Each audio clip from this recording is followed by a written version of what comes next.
Laser hair removal అంటే జనరల్‌గా ఇది diode laser. Okay. Diode, ND YAG 2 lasers చేస్తామనమాట. సో, హుహుహు. డయోడ్‌తో ఏంటి అంటే మనకి ఫైన్ హెయిర్ గూడా పోతది. Only okay. థిక్ హెయిరే కాకుండా చాలా very baby baby hair. Hair ఉంటది గదా! అది ఓకే. గూడా పోతుందనమాట. ఓకే.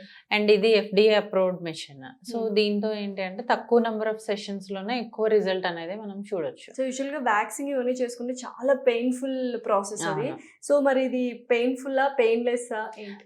పెయిన్‌లెస్. ఓహ్! కంప్లీట్‌గా జీరో పెయిన్. నైస్. సో, మనం చేసిన తర్వాత కొంచెం డ్రైనెస్ ఉంటుంది కాబట్టి ఒక సన్ స్క్రీన్, మాయిశ్చరైజర్ ఇవి మాత్రం యూజ్ చేయాలి. ఓకే. అండ్ ఇందులో ఉన్న స్పెషాలిటీ ఏంటంటే మనం ఫుల్ బాడీ హెయిర్ గూడా ఒక 45 మినిట్స్‌లో హెయిర్ రిమూవల్ అనేది చేసేయొచ్చు. జస్ట్ 45 మినిట్స్‌లో ఫుల్ 45 బాడీ. మినిట్స్‌లో ఫుల్ బాడీ వావ్! అయిపోతుంది. ఓకే. ఇదివరకున్న మెషినరీ గానీ, ఓల్డ్ మెషిన్స్ కానీ ఎలా ఉండేవంటే 2-3 అవర్స్ టైం పట్టేది. అవును. సో, ఎవరైనా రావాలంటే అబ్బా! అంత టైమా అన్నట్టు ఉండేది. హ్మ్. ఇప్పుడేంటంటే 45 మినిట్స్‌లో ఫుల్ బాడీ హెయిర్ రిమూవల్ అనేది సో చేసుకోవచ్చు.